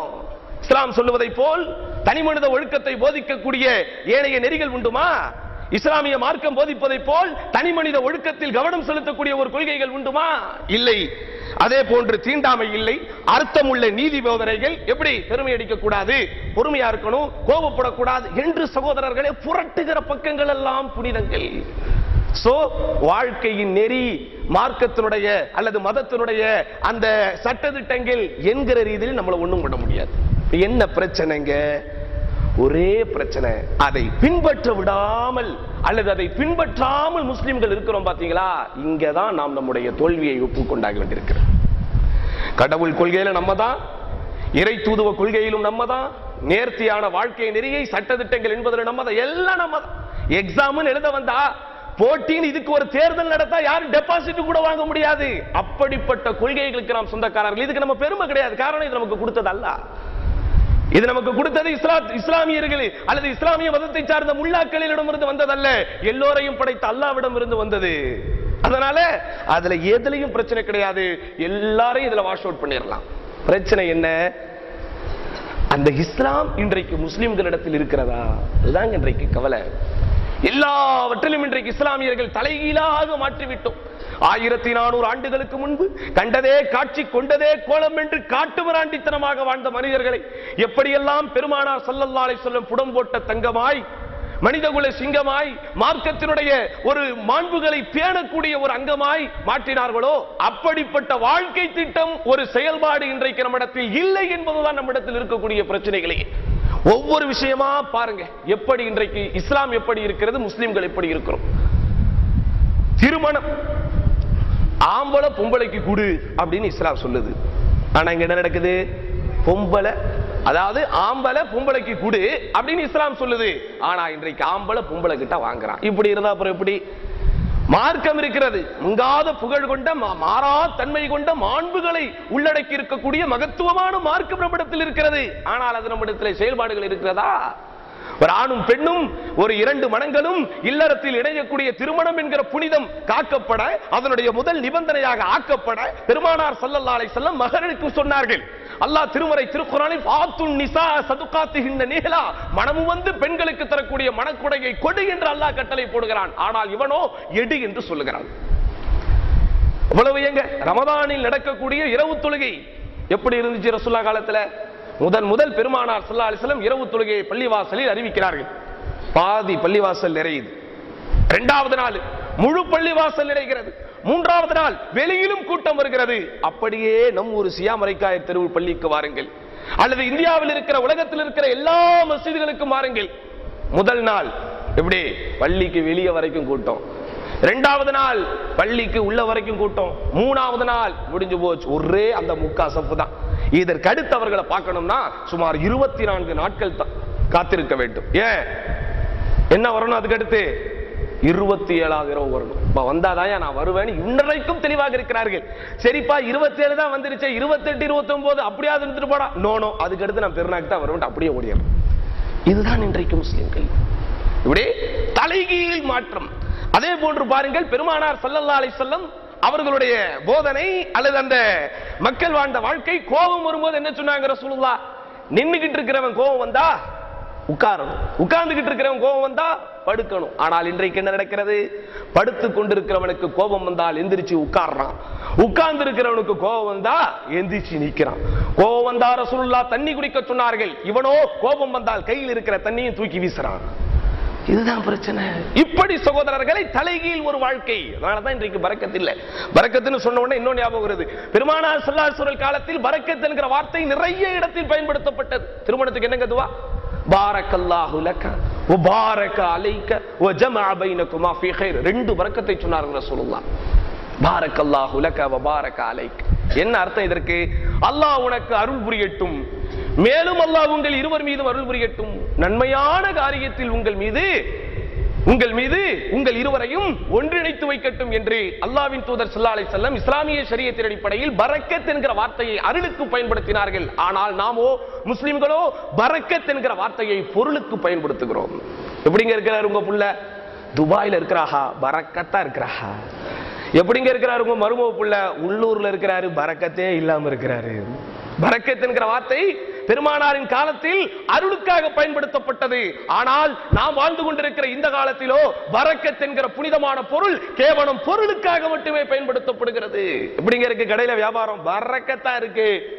இப்ப எப்படிங்க இருக்கு? பரக்கத்தே இல்லாம இருக்கு. அப்போ சுப்ஹானல்லாஹில் அஸீம், பரக்கத் என்கிற வார்த்தையை எப்படி ஆக்கிட்டோம்? நம்ம வெறுமனே பொருளுக்காக ஆக்கிவிட்டோம். ஆனால் அல்லாஹ்வின் தூதர் ஸல்லல்லாஹு அலைஹி வஸல்லம் அவர்கள் பொருள் இல்லாமல் இருந்தார்கள், ஆனால் பரக்கத் இல்லாமல் இருந்தார்களா? அல்லாஹ்வின் தூதர் ஸல்லல்லாஹு அலைஹி வஸல்லம் அவர்களை விட அருளோடு இந்த உலகத்தில் ஒருவன் வாழ்ந்து விட முடியுமா? அல்லாஹ்வின் தூதர் ஸல்லல்லாஹு அலைஹி வஸல்லம் தோழர்களோடு அருளுக்குரிய ஒரு கூட்டம் இந்த உலகத்தில் நீ உருவாகி விடுமா? ஆனால் அவர்கள் பொருள் இல்லாமல் இருந்தார்கள், அருள் இல்லாமல் இல்லை. ஆனால் இன்றைக்கு நாம் பரக்கத் என்கிற புனிதமான வார்த்தையை பொருளாதாரம் என்கிற வார்த்தைக்குரிய மொழிபெயர்ப்பாக பயன்படுத்தி விட்டதனால் இருந்தும் இல்லாத, அது வறுமையை விட கேடான வெறுமையோடு வாழக்கூடிய ஒரு வாழ்க்கை இன்றைக்கு நாம் வாழ்ந்து கொண்டிருக்கிறோம். அடுத்து இன்ஷா அல்லாஹ் என்கிற வார்த்தை, சுப்ஹானல்லாஹில் அஸீம், எவ்வளவு ஒரு புனிதப்பட்ட வார்த்தை. நீங்கள் எதையும் செய்ய நாடினால் நபியே இன்ஷா அல்லாஹ் என்று சொல்லுங்கள். நாளைய தினம் நான் ஒன்றை செய்வேன் என்று சொன்னால் இன்ஷா அல்லாஹ் என்று சொல்லாமல் சொல்லாதீர்கள் என்று அல்லாஹ் எதிர்காலத்தில் பேசக்கூடிய வார்த்தைக்கு இன்ஷா அல்லாஹ் என்று சொல்ல சொன்னான். ஆனால் நாமோ நாளைக்கு வருவீங்களா? இன்ஷா அல்லாஹ் வருவோம். இன்ஷா அல்லாஹ்லாம் சொல்லாதீங்க, வருவீங்களான்னு சொல்லுங்க. உண்மை. இது எல்லா ஊர்லயும் நடக்குது. என்னங்க வாங்குற பணம் எப்ப தருவ? இன்ஷா அல்லாஹ் அடுத்த மாசம். இன்ஷா அல்லாஹ் தருவியா? இதாவது பரவாயில்ல. இன்றைக்கு வேற மாதிரி இன்ஷா அல்லாஹ். சவுதி இன்ஷா அல்லாஹ்வா, ஷரஈ இன்ஷா அல்லாஹ்வான்னு கேக்குறாங்க. எப்படி நம்ம ஸ்கூல்ல நிறைய அரபி டீச்சர்ஸ்லாம் இருக்காங்க, நார்த்ல உள்ளவங்க. அவர்களோட அரபில தான் நம்ம பேசுவோம். இன்ஷா அல்லாஹ் ஷேக் நாச்சி கதன் அப்படின்னு சொல்லு, நாளைக்கு நான் வர்றேன். இன்ஷா அல்லாஹ் ஹதா இன்ஷா அல்லாஹ் சவுதி அவ் இன்ஷா அல்லாஹ் ஷரஈ. இன்ஷா அல்லாஹ்வே ரெண்டு. ஒன்னு சவுதி சொல்லக்கூடிய இன்ஷா அல்லாஹ், இன்னொன்னு ஷரியத் சொல்லக்கூடிய இன்ஷா அல்லாஹ். ஷரியத் சொல்லக்கூடிய இன்ஷா அல்லாஹ்னா என்னது? வருவேங்கிற நியத்துல கண்டிப்பா வருவேன் அப்படிங்கிற அர்த்தத்துல சொல்றது ஷரியத் சொல்லக்கூடிய இன்ஷா அல்லாஹ். சவுதி இன்ஷா அல்லாஹ்னா என்ன அர்த்தம்? வரமாட்டேங்கிற எண்ணத்துல, வரமாட்டேங்கிற நியத்திலேயே சொல்றது சவுதி. இப்படி சகோதரர்களே, சிறிய விஷயங்கள் முதல் பெரிய விஷயங்கள் வரை இன்றைக்கு எல்லா விஷயத்திலும் இஸ்லாம் ஒன்று சொல்ல முஸ்லிம்கள் நாம் வேறு இடத்தில் இருக்கிறோம். அதனால் தான் இஸ்லாத்தை பின்பற்றி அவர்கள் காலத்தில் கணவன் கணவனா இருந்தான். இன்றைக்கு இஸ்லாத்தை பின்பற்றாத நாம் கணவன் மனைவியாக வாழ்ந்து கொண்டிருக்கிறார்கள் பல இடத்தில். எல்லா இடத்திலும் அப்படித்தான். ஆமாங்க, குடும்ப தலைவன் கணவனாக இருந்தான். இன்றைக்கு பெரும்பாலான இடங்களில் அப்படி இல்லை. காரணம், அன்றைக்கு இஸ்லாம் வாழ்க்கையில் இருந்தது, இன்றைக்கு இஸ்லாம் வெறும் ஏட்டில் இருக்கிறது. அப்போ சகோதரர்களே, புனிதமான கொள்கையை உள்ளடக்கி இருக்கிற நாம், ஆதாரபூர்வமான சரித்திர குறிப்புகளை சொந்தமாக வைத்திருக்கிற நாம், 1400 ஆண்டுகளுக்கு முன்பு, சுமார் 14 நூற்றாண்டுகளுக்கு முன்பு வாழ்ந்த இறை தூதர் ஸல்லல்லாஹு அலைஹி வஸல்லம் பிறப்பு முதல் இறப்பு வரை அவர்கள் வாழ்வில் நடந்த அத்தனை விஷயங்களும், எப்படி பேசுவார், பேசினால் பல் தெரியுமா தெரியாதா, சிரித்தால் கடவாய்ப்பல் தெரியுமா, எந்த நேரத்தில் கோபப்படுவார், கோபப்பட்டால் முகம் எந்த கலரில் இருக்கும், சிவந்தால் அதனுடைய சிவப்பின் தன்மை எப்படி இருக்கும், இந்த அளவிற்கு பாதுகாக்கப்பட்ட ஒரு தலைவரின் வரலாறு உண்டுமா? சுப்ஹானல்லாஹில் அஸீம். இமாம் இப்னு கஸீர் ரஹிமஹுல்லாஹ் அல் பிதாயா வன் நிஹாயா என்கிற ஒரு நூலை எழுதியிருக்கிறார். ஆதம் அலைஹிஸ்ஸலாத்து வஸ்ஸலாம் அவர்கள் காலத்தில் இருந்து நடந்த சம்பவங்கள் எழுதுறார். அதுல சில விஷயங்கள் ஆதாரபூர்வமாக இல்லாமலும், அல்லது அதில் நிறைய ஒரு சில விஷயங்கள் அதற்கு ஒரு சரியான ஆதாரங்கள் இல்லாமல் இருந்தாலும் கூட, மரபுகளும் பழமைகளும் ஆதாரத்தோடு புள்ளி விவரத்தோடு பாதுகாக்கப்பட்ட அறிவார்ந்த மார்க்கத்தில் இருக்கிறோம் நாம். காட்ட சொல்லுங்க இவனை. 50 வருடங்களுக்கு 60 வருஷத்துக்கு முன்னாடி வாழ்ந்த காந்தியின் வரலாறு பிறப்பு முதல் இறப்பு வரை ஆதாரபூர்வமாக காட்ட முடியுமா? அதே காங்கிரஸ்காரனே 4 பேர் காந்தியின் வரலாறு எழுதினால் 4 பேர் 4 மாதிரி எழுதுவான். இதுதான் உலகத்தினுடைய நடப்பு. அதனால தான் நிறைய தலைவர்கள் வியாபாரமா சுயசரிதைன்னு அவனே இருக்கும்போது எழுதிடுறான். நடந்துச்சோ இல்லையோ, சுயசரிதை எழுதி வச்சுட்டா அவரே அவரை பத்தி சொன்னார்னு பின்னாடி ஆதாரமாகி விடும் என்கிற ஒரு அச்சம் தான். அவரே சொல்லிட்டார் அப்ப கரெக்டா தான் இருக்கும் அப்படிங்கிற ஒரு விளம்பரத்திற்காக வேண்டிதான் இன்றைக்கு நிறைய இடத்தில் சுயசரிதைகள் எழுதப்படுகிறது. ஆனால் அல்லாஹ்வின் தூதர் ஸல்லல்லாஹு அலைஹி வஸல்லம் தன் வாழ்வை குறித்து என்றைக்காவது ஒரு விஷயத்தை எழுதினார்களா? ஆனால் அல்லாஹ்வின் தூதர் ஸல்லல்லாஹு அலைஹி வஸல்லம் வாழ்வு ஆ முதல் அக்கு வரை, ஏ முதல் இசட் வரை, அலிஃப் முதல் யா வரை அத்தனை அம்சங்களும் பாதுகாக்கப்பட்ட ஒரு வரலாற்று பூர்வமான, சிந்தனை பூர்வமான, அடுக்கடுக்காக ஆதாரங்களை அள்ளி வீசக்கூடிய ஆற்றல் மிக்க ஒரு வரலாறு நம்மிடத்தில் இருக்கிறது. அதனால இஸ்லாத்துல எந்த பிரச்சனையும் கிடையாதுங்க. அதனால தான் நாத்திகம் பேசக்கூடியவர்கள் எல்லாம் இஸ்லாமிய ஆத்திகம் பேசக்கூடியவர்களாக மாறினார்கள். யாரு? மறைந்த டாக்டர் பெரியார்தாசன் அல்லாஹும்ம ரஹ்மஹு அல்லாஹ் அவருக்கு அருள் செய்யட்டும், அவர் செய்த பாவங்களை மன்னிக்கட்டும். எத்தனை ஆண்டு காலம் நாத்திகம் பேசியிருப்பார். நஊது பில்லாஹ், அல்லாஹ்வாவது குல்லாவாவது என்றெல்லாம் பொது மேடைகளில் பேசி வந்தவர். ஆனால் அல்லாஹ் அவருக்கு ஹிதாயத்து கொடுக்கணும் நாடுனா இஸ்லாத்திற்கு கொண்டு வந்தான். இஸ்லாமிய மார்க்கத்தை பட்டி தொட்டி எங்கும் பிரச்சாரம் செய்யக்கூடிய பாக்கியத்தையும் கொடுத்தான். ஏன்? இந்த மார்க்கத்தின் புனிதங்கள் அப்படி, இந்த மார்க்கத்தின் கொள்கைகள் அப்படி. விமர்சன கண்ணோட்டத்தோடு ஒருவன் திருக்குரானை திறந்தால் கூட அவன் அந்த கடைசி பக்கத்தை முடித்துவிட்டு படித்துவிட்டு அதை மூடி வைக்க வேண்டும் என்று நினைத்தால் கட்டாயம் அவன் இஸ்லாத்தின் மீது ஒரு காதல் கொண்டவனாக, ஆவல் கொண்டவனாகத்தான் நுழைவான். அதனால தான் சமீபத்தில் ஒரு பெண்மணி இஸ்லாத்திற்கு வருகிறாள். அவன் பேர் சாரா போக்கர். யார்? மிகப்பெரிய ஃபேஷனிஸ்ட். எம்டிவியில் அவள் அளவுக்கு ஒரு பிரபலம் அடைந்த ஒரு நிகழ்ச்சி தொகுப்பாளினி கிடையாது. உலக அளவில், நேஷனல் அளவில் அல்ல, உலக அளவில் பிரபலங்களை பேட்டி எடுப்பதற்கு எம்டிவி நிறுவனத்தினால் விருப்பப்பட்டு, நேயர்கள் ஆசைப்பட்டு அனுப்பப்படக்கூடிய அளவிற்கு ஒரு மாபெரும் நிருபராய், ஒரு ஃபேஷன் விரும்பியாய், ஒரு மிகப்பெரிய நிகழ்ச்சி தொகுப்பாளினியாய் வலம் வந்தவள் பாகிஸ்தானுக்கு போறா. யாரு? கிரிக்கெட் வீரர் இம்ரான் கானை பேட்டி எடுப்பதற்கு. இம்ரான் கான்லாம் இஸ்லாத்தை சொல்லல, அங்க போய் பாகிஸ்தானை பார்க்கிறாள். தனக்கும் பாகிஸ்தான் நமக்கு நல்லா தெரியும், அங்க பெரிய முழுமையாக இஸ்லாத்தை ஃபாலோ செய்யக்கூடிய ஒரு நாடு அல்ல. ஆனா அல்லாஹ் அவளுடைய கண்ணில் எதை காட்டினானோ தெரியல, இந்த பாரம்பரியம் மிக்க அந்த இஸ்லாமிய கலாச்சாரத்தை பார்த்தவுடன் என்ன செய்யறா? இஸ்லாத்திற்கு வருகிறாள். வந்ததற்கு பிறகு எம்டிவி டு மக்கா ஹஜ்ஜுக்கு போறாங்க. மக்காவுக்கு போய் ஹஜ் செஞ்சுட்டு வந்து எம்டிவி முதல் மக்கா வரை அப்படிங்கிற ஒரு பேரில, ஒரு தலைப்பிலே புத்தகம் எழுதி உலகம் முழுவதும் இன்றைக்கு அந்த புத்தகம் விநியோகிக்கப்பட்டு கொண்டிருக்கிறது. இப்படி இஸ்லாத்தினுடைய தத்துவங்களை பற்றி சொல்லிக்கொண்டே போகலாம் சகோதரர்களே. இஸ்லாம் அவ்வளவு ஒரு உயர்ந்த மார்க்கம், இஸ்லாம் அவ்வளவு ஒரு மிகப்பெரிய பொக்கிஷம். அதனாலதான் அரபு மொழியில் அல்லாஹ்வின் தூதர் ஸல்லல்லாஹு அலைஹி வஸல்லம் இக்ரா பிஸ்மி ரப்பிக்கல்லதீ ஹலக் என்று முதல் இறக்கப்பட்ட அந்த திருமறை வசனம் ஆரம்பித்து பெருமானார் அவர்கள் மரணிக்கும் வரை அரபு மொழியில் பிரச்சாரம் செய்து அரபு மொழியில் மார்க்கத்தை ஏற்றி வைத்தார்கள். ஆனால் இன்றைக்கு தமிழ் பேசுகிற உலகம் வரை தமிழுக்கும் அரபுக்கும் சம்பந்தம் உண்டுமா? மலையாளத்திற்கும் அரபுக்கும் சம்பந்தம் உண்டுமா? ஹிந்தி மொழிக்கும் அரபு மொழிக்கும் சம்பந்தம் உண்டுமா? ஆனால் உலகத்தில் இருக்கக்கூடிய அங்கீகரிக்கப்பட்ட அத்தனை மொழிகளிலும் இன்றைக்கு திருக்குரானுடைய மொழிபெயர்ப்புகள். உலகத்தின் இன்னும் சொல்ல போனால் ஒரு உறுதியான புள்ளி விவரம், அரபு மொழியினுடைய வளர்ச்சிக்கு நன்றாக புரிந்து கொள்ளுங்கள், அரபு மொழியின் வளர்ச்சிக்கு அரபை தேசமாக கொண்டவர்கள், அரபை தாய்மொழியாக கொண்டவர்கள் ஆற்றியிருக்கிற சேவைகளை விட அரபை தாய்மொழியாக கொள்ளாதவர்கள் செய்திருக்கிற சேவைகள் தான் அதிகம். இது உலக மொழியின் உலக நாடுகளில் இருக்கிற எந்த மொழிக்கும் இப்படிப்பட்ட சிறப்பு கிடையாது. ஆங்கில மொழியின் வரலாறுகள் பாதுகாக்கப்படுகிறது. ஆங்கில மொழிக்கு ஆங்காங்கே மிகப்பெரிய பல்கலைக்கழகங்கள் அல்லது மிகப்பெரிய இடங்கள் எல்லாம் தேர்ந்தெடுக்கப்படுகிறது, பொக்கிஷங்கள் பாதுகாக்கப்படுகிறது என்றால் அதற்கு ஆரம்பத்தில் விதைத்தவர்களும் அதற்காக ஆயிரக்கணக்கான கோடிக்கணக்கில் செலவு செய்பவர்களும் ஆங்கிலேயர்களாகத்தான் இருப்பார்கள். இன்னைக்கு அரபு மொழியினுடைய சிறப்பை, புனிதத்தை அடியோடு நீக்க வேண்டும் என்பதற்காகத்தான் ஆங்கிலத்தை உலக மொழி என்கிற ஒரு மாயையை கொண்டு வந்து ஒவ்வொருத்தரும் இன்னைக்கு ஆங்கிலத்தில் பேசுவதை பெருமையாக நினைத்துக் கொண்டிருக்கிறார். ஆனால் உலக மொழிகளிலேயே தாய்மொழி அரபு, அதாவது தாய்மொழி இல்லாத மற்ற மொழிக்கு, தாய்மொழி அல்லாத வேறு மொழிக்கு, வேறு மொழியை தாய்மொழியாக கொண்டவர்கள் அதிகம் சேவை செய்திருப்பது அரபு மொழிக்கு தான். சுப்ஹானல்லாஹ், யோசித்து பாருங்கள், எத்தனை அரபு மதரசாக்கள், எவ்வளவு பெரிய அரபு பல்கலைக்கழகங்கள், எத்தனை நாடுகளில் அரபு மொழி செகண்ட் லாங்குவேஜ், அரபு மொழியை இரண்டாம் மொழியாக பாடம் நடத்துவது எப்படி என்பதற்காக சர்வதேச அளவில் இன்றைக்கு மாநாடுகள் போட்டு தீர்மானங்கள் நடத்தி கருத்தரங்கங்கள் நடத்தக்கூடிய அளவிற்கு அரபு மொழியின் சிறப்புகள் இன்றைக்கு போய்கொண்டுதான் இருக்குது. அதனால இஸ்லாமிய மார்க்கத்தின் வளர்ச்சி என்பது ஒரு பக்கம் இருந்துகிட்டே தான் இருக்கு. என்ன பிரச்சனை? இஸ்லாத்தில் பிறந்தவர்களிடத்தில் இஸ்லாம் கொஞ்சம் போய்கிட்டே இருக்கும். அதனால் நாம் நம்மை சரிபடுத்திக் கொண்டால், நாம் நம்முடைய மார்க்கத்தை பின்பற்றி விட்டால் சுப்ஹானல்லாஹில் அஸீம், இந்த மார்க்கமும் மேலோங்கும், நாமும் மேலோங்குவோம். அதனால் தான் அல்லாஹ் சொல்கிறான், அன்துமுல் அலௌன இன் குன்தும் முஃமினீன். அடிக்கடி முஸ்லிம்கள் ஓத வேண்டிய ஒரு வசனம், அடிக்கடி முஸ்லிம்கள் படித்து பார்க்க வேண்டிய ஒரு வசனம். நீங்கள் உண்மையான இறை நம்பிக்கையாளர்களாக இருந்தால் நீங்கள் தான் மேம்பட்டவர்கள். அப்போ இஸ்லாத்தை முறைப்படி நாம் பின்பற்றினால், இஸ்லாமிய மார்க்கம் சொல்லக்கூடிய கடமைகளை மிகச்சரியாக நாம் பின்பற்றினால், நம்மை விட மேம்பட்டவர்கள் இந்த உலகத்தில் யாரும் இருக்க முடியாது. நாம் யாருக்கும் அடிமைப்பட வேண்டிய அவசியம் இல்லை, நாம் யாருக்கிடத்திலும் ஒரு பணிந்து போக வேண்டிய அவசியம் இல்லை, யாரிடத்திலும் நாம் குனிந்து போக வேண்டிய அவசியம் இல்லை, யாரிடத்திலும் நாம் பலகீனமாக வேண்டிய அவசியம் இல்லை. அப்படிப்பட்ட புனிதங்களுக்கு, மாறாத்தன்மை கொண்ட மரபுகளுக்கு, அப்படிப்பட்ட மார்க்கத்தின் ஒழுக்க விழுமியங்களுக்கு சொந்தக்காரர்களாய் அல்லாஹ் ரப்புல் ஆலமீன் நம்மை கண்ணியப்படுத்தி இருக்கிறார்.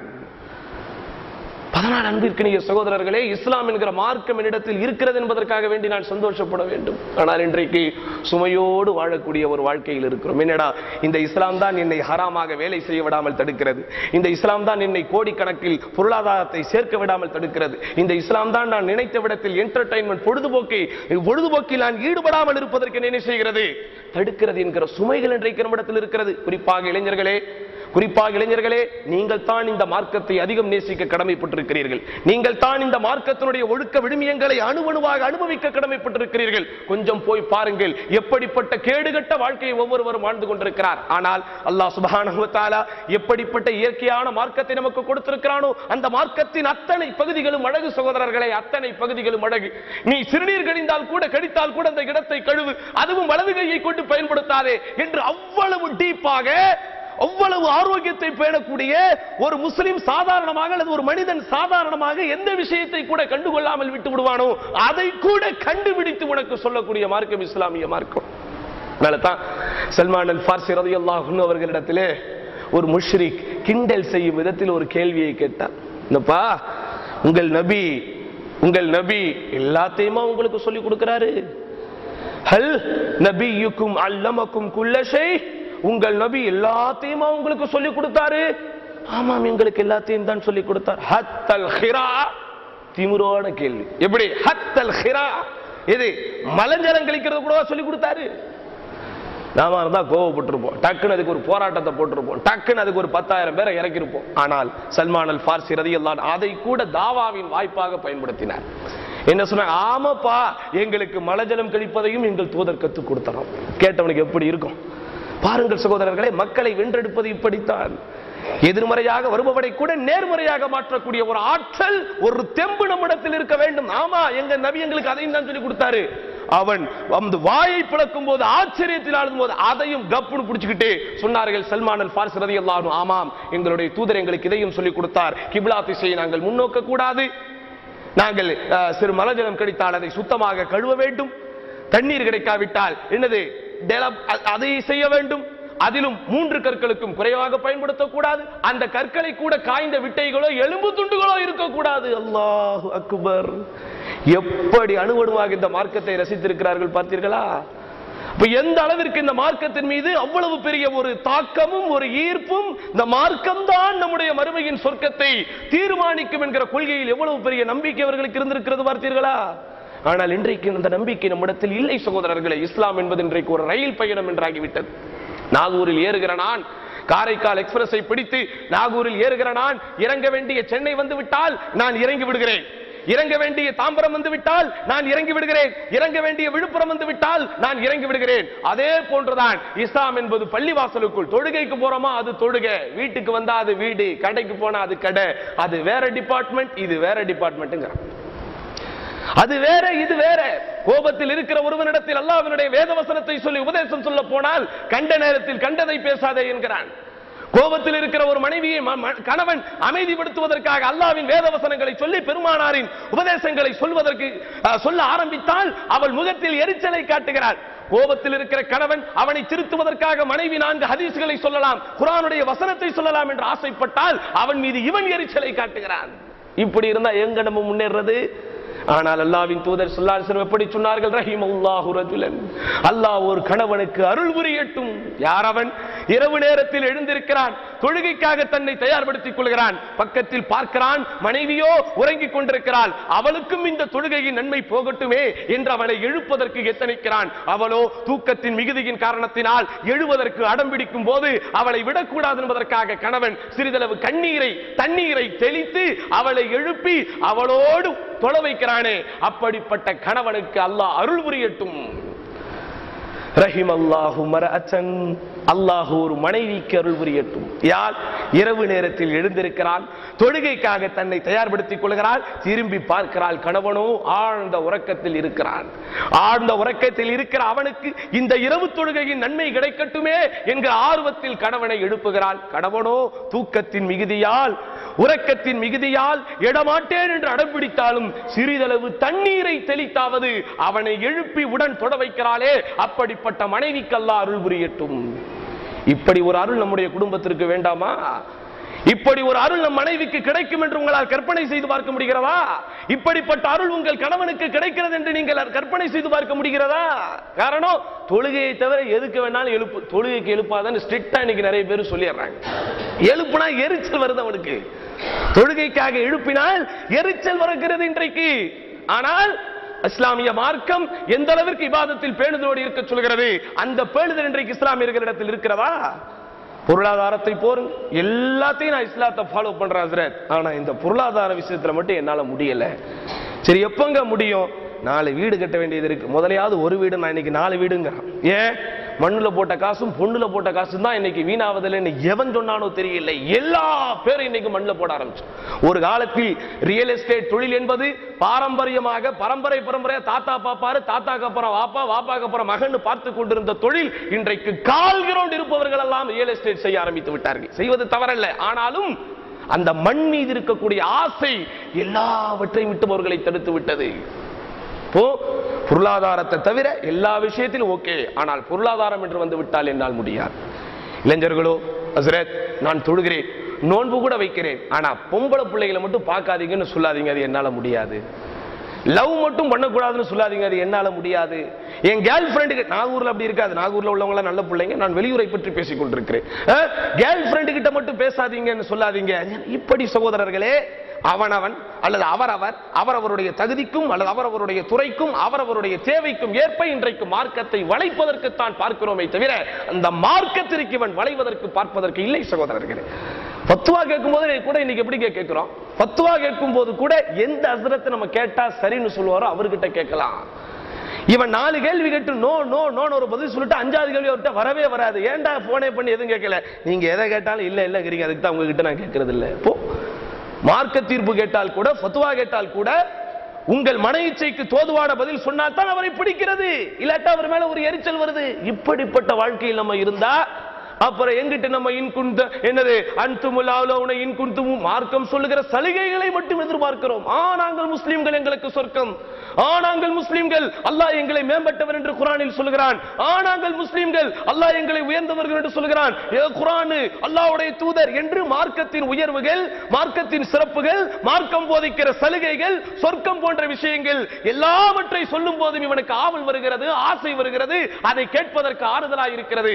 ஆனால் இதை நீ செய்யக்கூடாது, இதை உன் வாழ்க்கையில் நீ செய்ய வேண்டும் என்று கட்டளை போடும் போது, மார்க்கத்தின் சில விஷயங்கள் அவனிடத்திலே திணிக்கும் போது அவனுக்கு எரிச்சல் வருகிறது. இப்படி இருந்தால் முஸ்லிம்களா? இப்படி இருந்தால் இந்த மார்க்கத்தின் சிறப்புகளை நாம் பெற்றுவிட முடியுமா? இப்படி இருந்தால் இந்த மார்க்கத்தின் உயர்வான அந்தஸ்துகளுக்கு நாம் போய்விட முடியுமா? யோசித்து பாருங்கள் சகோதரர்களே, எப்படி வாழ வேண்டிய சமுதாயம் நாம், எப்படி வாழ வேண்டிய சமுதாயம் நாம். வா என்று நெஞ்சை திறந்து ஒவ்வொரு முஸ்லிமும் இன்னொரு முஸ்லிமை சகோதரனாய் நினைத்து, அவனுக்கு ஒரு கஷ்டம் என்றால் இவனுக்கு ஒரு கஷ்டம் என்றால் அவன் என்று கட்டிப்பிடித்து சந்தோஷமாய் வாழ வேண்டிய நாம் இன்றைக்கு வாழுகிறோமா? இன்றைக்கு போகிற இடங்களில் எல்லாம் இஸ்லாம் கூறும் சமுதாய ஒற்றுமை என்கிற தலைப்பை கொடுக்கிறார்கள். இல்லை இல்லை, இஸ்லாம் கூறுகிற சகோதர ஒற்றுமை என்கிற தலைப்பை கொடுங்கள். சகோதரத்துவம் இல்லை. அல் முஸ்லிம் வாகுல் முஸ்லிம் லா யஸ்லிமுஹு வலா யظلمஹு வலா யഖதுலுஹு. எப்படி சொன்னார்கள் அல்லாஹ்வின் தூதர் ஸல்லல்லாஹு அலைஹி வஸல்லம். ஒரு முஸ்லிம் இன்னொரு முஸ்லிமுக்கு சகோதரன், அவன் இவனுக்கு கேடு நினைவிக்க மாட்டான், அவன் இவனுக்கு மோசடி செய்ய மாட்டான், அவன் இவனுக்கு அநியாயம் செய்ய மாட்டான். யோசித்து பாருங்கள், அநியாயம், கேடு விளைவித்தல், மோசடி செய்தல், என்ன வித்தியாசம் இந்த மூன்றுக்குள்? எல்லாமே கிட்டத்தட்ட ஒண்ணுதான். இருந்தாலும் அல்லாஹ்வின் தூதர் ஸல்லல்லாஹு அலைஹி வஸல்லம் மூன்று விஷயங்களை இங்கே போடுகிறார்கள். ஏன்? ஒரு முஸ்லிமை பற்றிய தவறான எண்ணம் உன்னிடத்திலே வரக்கூடாது, ஒரு முஸ்லிமின் மீது இருக்கக்கூடிய ஆசை உன்னை விட்டு போகக்கூடாது. ஒவ்வொரு திங்கட்கிழமையும் வியாழக்கிழமையும் அல்லாஹ்விடத்தில் அமல்கள் எடுத்து காட்டப்படுகிறது.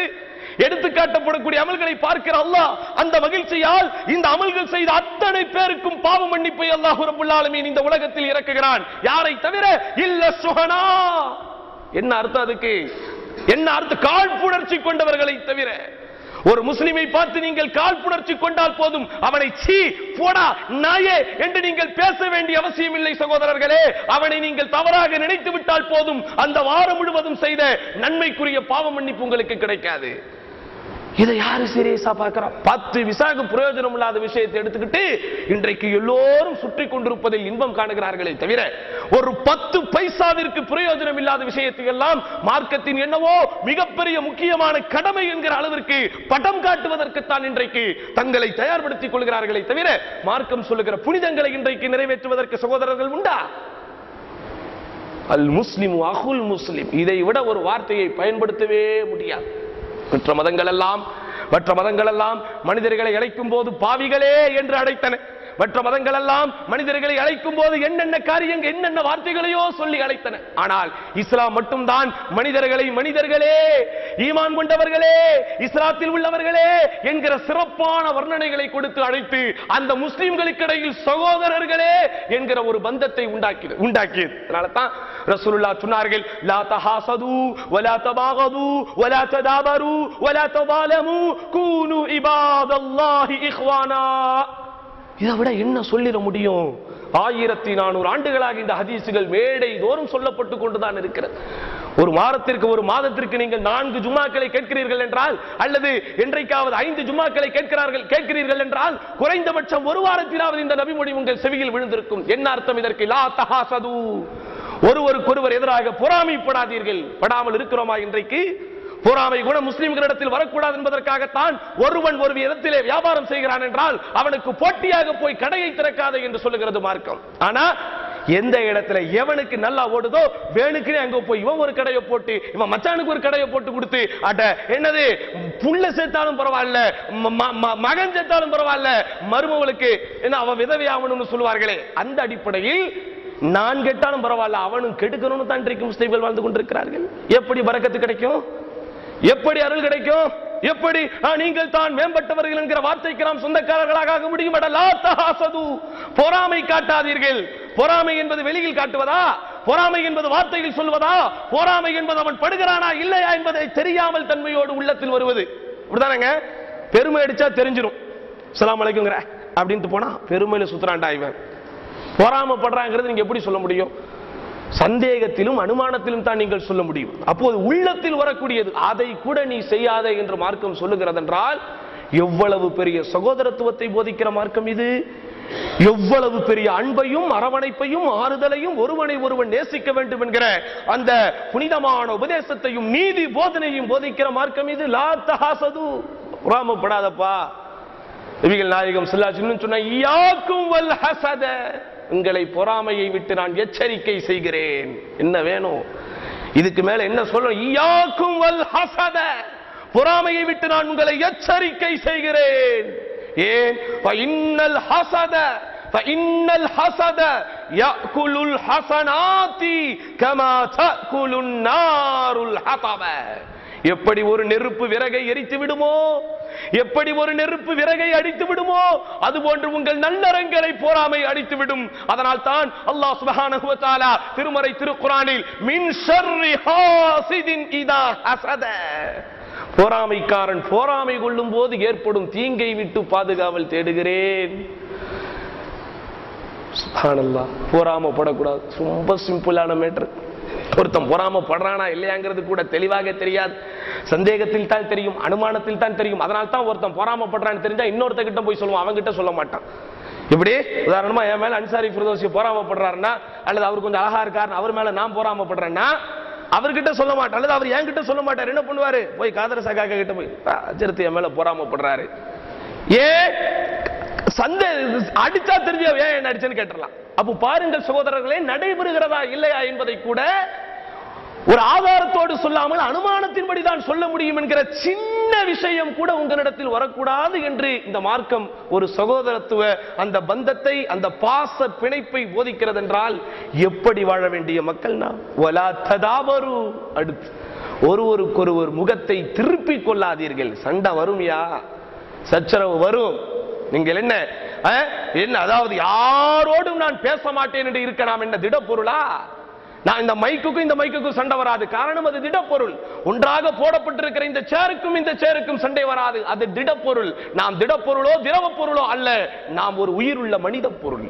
அதனால்தான் நபிகள் நாயகம் சொன்னார்கள், அல் முஃமினுல் லதி யக்தலிது மஅன் நாஸி வ யஸ்பிரு அலா அதாஹும் خير من المؤمن الذي لا يختلط مع الناس ولا يصبر على اذاهم كما قال محمد صلى الله عليه وسلم. இப்படி ஒரு மூமின் மக்களோடு மக்களாய் பழகுகிறான், மக்களோடு மக்களாய் இரண்டரை கலக்கிறான். இரண்டரை கலக்கிறது ரெண்டு பேரும் தோல்ல கை போட்டு சினிமாவுக்கு போறதெல்லாம் கிடையாது, அது ஷைத்தானியத். கூட போய் பேசுறது, அவங்க கூட உட்கார்றது, அவங்க கூட சேர்ந்து சாப்பிடுறது, அவரோடு சேர்ந்து தொழுவது, அவரோடு சேர்ந்து கதை பேசுவது, அவரோடு சேர்ந்து தடை இல்லாத விஷயங்களை பரிமாறிக்கொள்வது. தல் முஃமினுல் லதி யக்தலிது மஅன் நாஸி, மக்களோடு மக்களாய் பழகுகிறார். பழகினால் என்ன வரும்? கண்டிப்பாக பிரச்சனை வரத்தாங்க செய்யும். உலகத்திலேயே ஒரு மனசு அதிகமா சண்டை போடுறது யாரோட? ஒரு ஆண். யாரோடங்க சொல்லுங்க?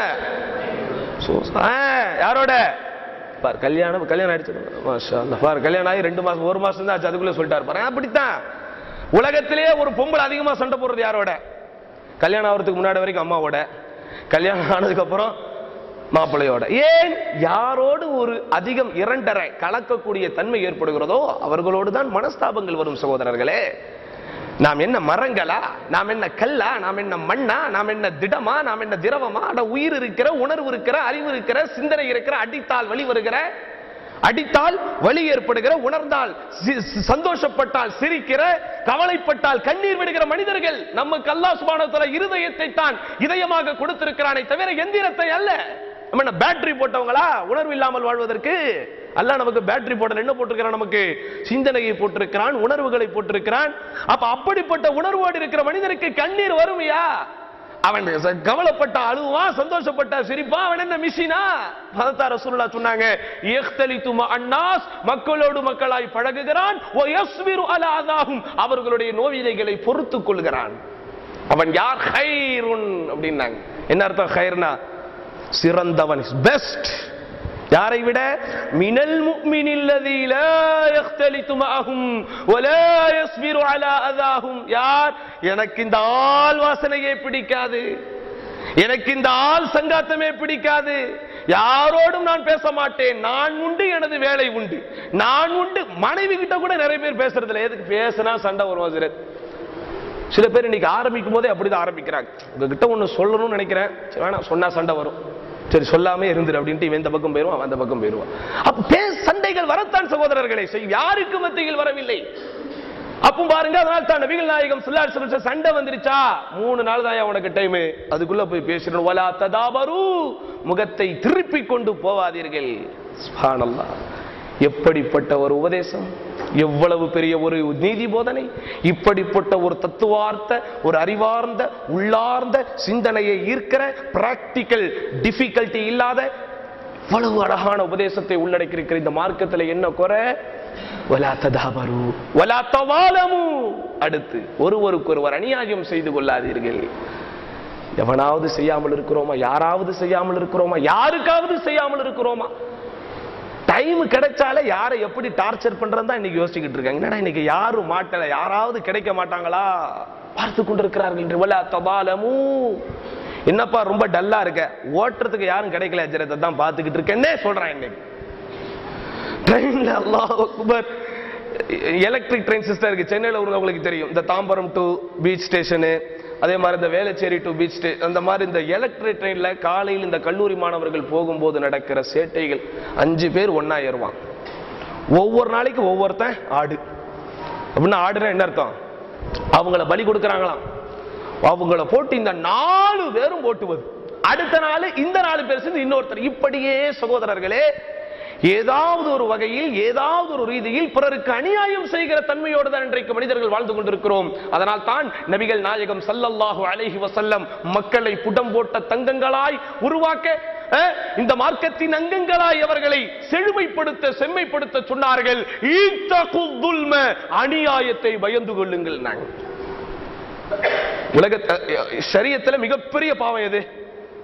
அல்லாஹ் மன்னிக்க மாட்டேன் என்று சொல்லுகிற பாவம் எது சொல்லுங்க? ஷிர்க். அந்த ஷிர்க்கிற்கு அல்லாஹ் திருக்குர்ஆனில் கொடுக்கிற பேர் என்னது? என்ன சொல்றான்? இன்ன ஷிர்க துல்முன் அதீம்ங்கறான். அநியாயம் என்பது அல்லாஹ்விடத்தில் எவ்வளவு பெரிய பாவமாக இருந்தால், அநியாயம் என்பது அல்லாஹ்விடத்தில் எவ்வளவு பெரிய அருவருப்பான ஒரு குற்றமாக இருந்தால், அநியாயம் என்பது அல்லாஹ்விடத்தில் எந்த அளவிற்கு பொறுக்க முடியாத மாபாதகமான காரியமாக இருந்தால், இறைவன் மன்னிக்கவே மாட்டேன், பாவ மன்னிப்பு தரமாட்டேன், சொர்க்கத்தின் வாடையை கூட நுகரவிட மாட்டேன், நரகத்தின் நிரந்தரமாக வாழுகிற தன்மையை கொடுப்பேன். உன்னை பெற்ற தந்தையாக இருந்தாலும் அவன் ஷிர்க் வைத்து விட்டால் அவனுக்கு நீ என்ன செய்யக்கூடாது? பாவ மன்னிப்பு கேட்கக்கூடாது என்கிற அளவிற்கு அல்லாஹ் சுப்ஹானஹு வ தஆலா கண்டிக்கிற, அல்லாஹ் சுப்ஹானஹு வ தஆலா எச்சரிக்கிற இணை வைப்பு என்கிற மிகப்பெரிய அக்பருல் கபாயிர் பாவங்களுக்கெல்லாம் பெரிய பாவத்திற்கு அநியாயம் என்கிற பேர் அல்லாஹ் கொடுப்பான். அநியாயம் செய்யாமல் வாழ வேண்டும் அல்லவா? இப்படித்தானே முஸ்லிம்களுடைய வாழ்க்கை இன்னைக்கு இருக்கணும். அநியாயம் செய்யாமல் இருக்கிறோமா? அட, நீங்கள் உங்கள் உடலுக்கே அநியாயம் செய்யாதீர்கள் என்று சொல்லுகிற மார்க்கம் அல்லவா நம்முடைய மார்க்கம். வலா துல்கு ஐதியக்கும் இல தஹ்லுகா, உங்கள் கரங்களை கொண்டே நீங்கள் உங்களை அடித்துக் கொள்ளாதீர்கள். உன் உடலுக்கு கூட அநியாயம் செய்யாதே என்று உன்னை அக்கறையோடு உன்னை உபசரிக்கிற இந்த மார்க்கத்தில் இருந்து கொண்டு உனக்கு உரிமை இல்லாத, உனக்கு சொந்தம் இல்லாத அடுத்தவனின் உடலுக்கு, அடுத்தவனின் உள்ளத்திற்கு, அடுத்தவனின் உணர்வுக்கு, அடுத்தவனின் மானத்திற்கு, அடுத்தவனின் பொருளுக்கு, அடுத்தவனின் முன்னேற்றத்திற்கு அநியாயம் செய்தால் அல்லாஹ் விடுவானா? அதனால தான் ரசூலுல்லாஹ் சொன்னாங்க, இத்தகு துல்ம ஃபஇன்ன துல்ம துலுமாத்துன் யௌமல் கியாமா.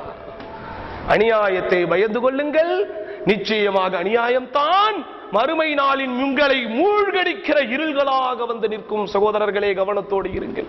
பிறரோடு பேசும்போது பார்த்து பேசுங்கள், பிறரை பற்றி பேசும்போதும் கவனத்தோடு பேசுங்கள், பிறரை பற்றி சிந்திக்கும் போது கூட கவனமாக சிந்தியுங்கள். அன்பிற்கினிய சகோதரர்களே, அநியாயம் மாபெரும் பாவம், அநியாயம் மிகப்பெரிய பாவம். கொலை என்பது அநியாயம். அதனால் தான் அந்த முதல் அநியாயத்தை உலகத்தில் தோற்றுவித்த ஆதமின் வாரிசுக்கு கியாமத் நாள் வரை நடைபெறுகிற அந்த அநியாயங்களில் பங்குண்டு என்று அல்லாஹ் ரப்புல் ஆலமீன் ஷரியத்தாக வைத்திருக்கிறார்.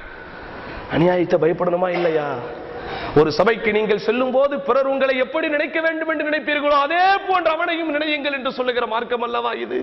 அல்லாஹ்வின் தூதர் ஸல்லல்லாஹு அலைஹி வஸல்லம் அவர்களிடத்தில் நபி தோழர்களில் சிலரை பற்றி சாதாரணமான சின்ன சின்ன தவறுகளை கூட சொல்லும் போது அதை காதுகுத்து கேட்டுவிட்டு அவர்களை திருத்துகிற விதத்தில் சொன்னார்கள், என் தோழர்களே, லா யுப்லிகுனி அஹதும் அன்கும் அஹதா, உங்களில் யாரும் யாரை பற்றி என்னிடத்திலே தவறாக எதையும் சொல்லாதீர்கள். காரணம், நான் உங்களை பார்க்கிற போது இன்னி உரீது அன் அக்ருஜ இலைக்கும் வ அன சலீம், நான் உங்களை பார்க்கும் போது, உங்களிடத்தில் வரும்போது உங்களை பற்றிய நல்லெண்ணம் கொண்டவனாக வாழ ஆசைப்படுகிறேன் என்று சொன்னார்களே அல்லாஹ்வின் தூதர் ஸல்லல்லாஹு அலைஹி வஸல்லம். அப்படிப்பட்ட நல்லெண்ணம் நம்மிடத்தில் இருக்க வேண்டாமா சகோதரர்களே? அப்படிப்பட்ட ஒரு நல்லெண்ணம் இருக்க வேண்டாமா? பிறரை பற்றி புறம் பேசுகிறோமே, பிறரை பற்றி அவதூறு சொல்லுகிறோமே, எவ்வளவு பெரிய மானக்கேடான செயல் இது. பிறரின் மானத்தோடு விளையாடுகிறோமே, எவ்வளவு பெரிய மானக்கேடான செயல். பிறரை முஸ்லிம் இல்லை, அவன் பின்னால் நின்று தொடக்கூடாது, அவன் முஸ்லிமே இல்லை என்று வாய் கூசாமல் சொல்லுகிறோமே, எவ்வளவு பெரிய பாவமான காரியம் அது. அயுஹிப்பு அஹதுக்கும் அன் யாக்குல லஹ்ம அஹீஹி மைத்தன் ஃபகரிஹ்துமூ. பிறரை பற்றி புறம் பேசாதீர்கள், பிறரை பற்றி புறம் பேசாதீர்கள். செத்த உன் சகோதரனின் மாமிசத்தை சாப்பிடுவதற்கு நீ விரும்புவாயா? இதைவிட பச்சையாக கேள்வி கேட்க முடியுமா? இதைவிட பச்சையாக என்ன கேள்வி? எப்படி? செத்து போன ஒரு சகோதரனின், ஒரு ஹியூமன், ஒரு மனிதனின், ஒரு சகோதரனின் செத்து போன இறைச்சியை சாப்பிட நீ விரும்புவாயா? விரும்பி உண்ணுகிற ஆடு கூட அறுப்பதற்கு முன்பு உயிரோடு இருந்தால் தான் நம்ம சாப்பிடுவாங்க. செத்து போன ஆடு 2 நாள் கழிச்சு அறுத்து தரா சாப்பிடுவோமா? ஓசிலே கொடுத்தாலும் சாப்பிடுவோமா? சாப்பிட மாட்டோம். காரணம், செத்தது ஹராம் என்று அல்லாஹ் சொல்லுகிறான். ஹலாலாகவே இருந்தாலும் அது செத்துருச்சுன்னா ஹராமியா? அந்த அளவிற்கு அல்லாஹ் சுப்ஹானஹு வ தஆலா இறந்தவைகளை அவ்வளவு நஜீஸ் என்று சொல்லுகிறான். அந்த செத்து போன மனித கரியை சாப்பிடுவதற்கு இன்றைக்கு நாம் தயாராகி கொண்டிருக்கிறோமே. சம்பந்தப்பட்ட சகோதரர்கள் திறந்த மனதோடு சொல்லுகிறோம், திருந்துங்கள். இனியும் பிறரை இவன் முஸ்லிம் இல்லை, இவனுக்கு பின்னாடி நின்று தொழுகக்கூடாது, அவன் பள்ளிவாசலுக்கு போகக்கூடாது என்கிற அர்த்தமில்லாத அநாகரிகமான கொள்கையை தூர வையுங்கள். உலகத்தில் இன்றைக்கு முஸ்லிம்கள் எவ்வளவு பேர்? உலகத்தில் இன்றைக்கு 3/4 முஸ்லிம்கள். நீங்கள் சொல்லுகிற கொள்கையின்படி பார்த்தால் 0.1 கூட முஸ்லிம்கள் இன்னைக்கு கிடையாது. நம்ம மட்டுமல்ல, முன் வாழ்ந்தவர்கள், சஹாபாக்கள், சஹாபாக்களுக்கு பிறகு வந்த இமாம்கள், இந்த மார்க்கத்தை பாதுகாத்து கொடுத்த நல்லோர்கள் எல்லாரையும் அவங்க முஸ்லீம் கிடையாது, அவங்க முஸ்லீம். அப்ப யாருதாயா முஸ்லீம்? கவலைப்பட வேண்டாமா சகோதரர்களே? இதை கொஞ்சம் நீங்கள் கவலையோடு அணுக வேண்டாமா? லா ததாலமு, ஒருவருக்கொருவர் அநியாயம் செய்து கொள்ளாதீர்கள், ஒருவருக்கொருவர் அநியாயம் செய்து கொள்ளாதீர்கள். அதனால் தான் அல்லாஹ்வின் தூதர் சொன்னார்கள், மன் கான இன்தஹு மظلمத்துன் லி அஹீஹி. தோழர்களே, என் சமுதாய மக்களே, உங்களில் யார் ஒரு சம்பந்தப்பட்ட ஒரு சகோதரனை குறித்த அநியாயம் உங்களிடத்தில் இருப்பதாக நீங்கள் அஞ்சினால் மரணம் வருவதற்கு முன் அவனிடத்திலே மன்னிப்பு கேட்டு விடுங்கள். மார்க்கம் சொல்லுகிற தீர்ப்பு இது. மார்க்கம் சொல்லுகிற தீர்ப்பு இது. எது?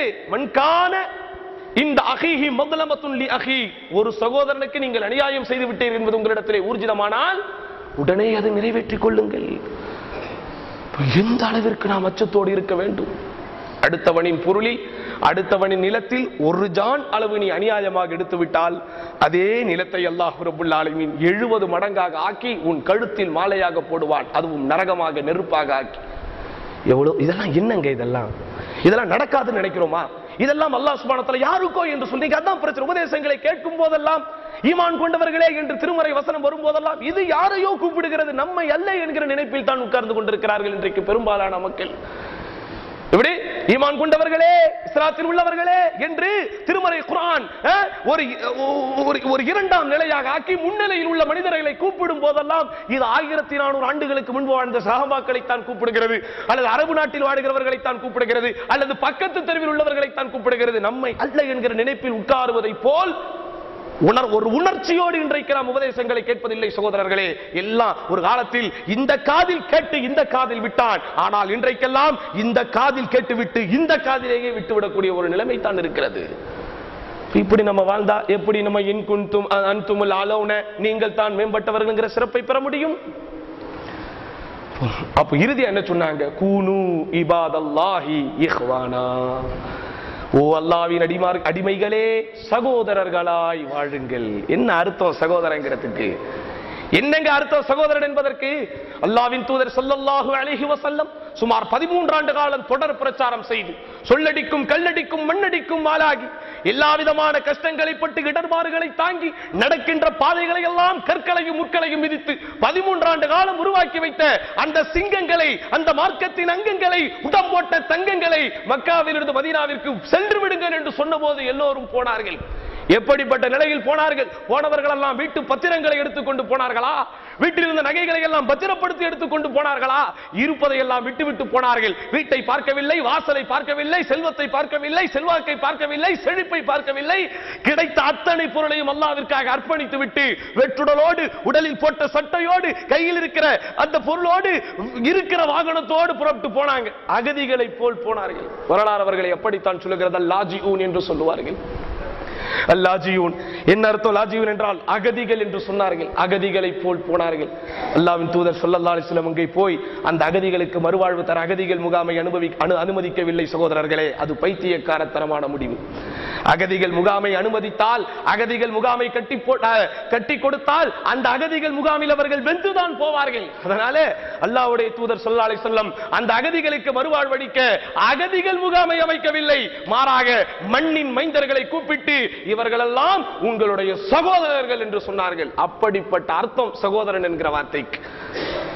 ஆனா இதெல்லாம் அதெல்லாம் பிராக்டிக்கல்ல வராது. அதெல்லாம் அந்த காலத்துல, இது இந்த காலம். ஏன் இன்றைக்கு சகோதரன் என்கிற வார்த்தையின் புனிதத்தை உடன் பிறந்த சகோதரிடத்தில் கூட காட்டுவதற்கு இன்றைக்கு நாம் தயாரில்லை. கண்ணுக்கு முன்னாடி நம் தாயின் பாலை குடித்து நம்மோடு வீட்டில் வளர்ந்தவன் கல்யாணம் ஆயிடுச்சா, நீ வேற நான் வேற, கஷ்டப்படுறானே, கவலையில் இருக்கிறானே, ஆறுதல் சொல்லுவதற்கு கூட இன்றைக்கு அண்ணன்காரன் போவதில்லை. காரணம், போனா தம்பி எங்க கடன் கட்டுருவானோ. கஷ்டப்படுகிற அண்ணனுக்கு, காயம்பட்ட அண்ணனுக்கு களிம்பு தடவுவதற்கு கூட தம்பி போவதில்லை. காரணம், போனால் கடன் கேட்டு விடுவானோ. என்கிற ஒரு எந்திரத்தனமான உலகத்தில் வாழ்ந்து கொண்டிருக்கிறோம். ஆகையால் சகோதரர்களே, இஸ்லாமும் முஸ்லிம்களும் என்று மேடையில் 1000 விஷயங்களை சொல்லிக் கொண்டே போகலாம். இந்த இஸ்லாத்தை எல்லாம் பாதுகாத்துக் கொண்டே தான் இருப்பான். இது கியாம நாள் வரை வளர்ந்து கொண்டே தான் இருக்கும். வல்லாஹு முத்திம்மு நூரிஹி, இந்த மார்க்கத்தை பரிபூரணப்படுத்துகிற பொறுப்பை இறைவன் எடுத்திருக்கிறான். இந்த திருக்குர்ஆனை பாதுகாக்கிற பொறுப்பை இறைவன் எடுத்திருக்கிறான். உலகமே ஒன்று சேர்ந்து, கேடிகளும் பேடிகளும் ஒன்று சேர்ந்து உலகத்தில் இருக்கக்கூடிய திருக்குர்ஆன் பிரதிகளை எல்லாம் நாங்கள் எரித்து விடுவோம் என்று முடிவெடுத்தாலும் இந்த திருக்குர்ஆனின் ஒரே ஒரு எழுத்தை கூட அவர்களால் ஒன்றும் செய்துவிட முடியாது. காரணம், இதை பாதுகாக்கிற பொறுப்பை இறைவன் தன்னிடத்தில் வைத்திருக்கிறான். அதனால இஸ்லாத்தை பத்தி நீங்க கவலைப்படுறதை விட முஸ்லிம்களாக நாம் வாழுகிறோமா என்பதை குறித்து கவலைப்படுங்கள். அதான் பிரச்சனை.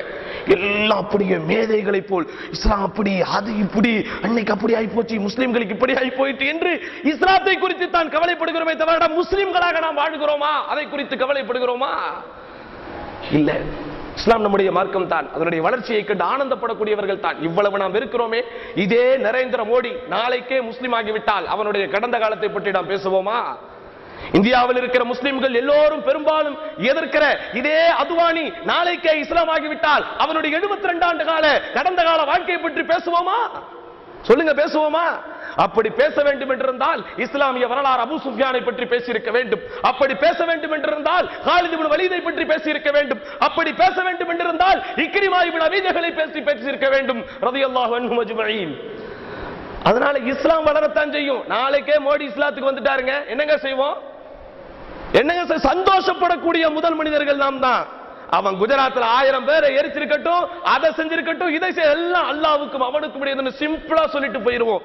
என் தம்பியை நான் அந்த கலவரத்தில் பறிகொடுத்திருந்தாலும் கூட அதை மறந்து விடுகிற மனப்பக்குவத்தை எல்லாம் எனக்கு கொடுத்துருவான். ஏன்?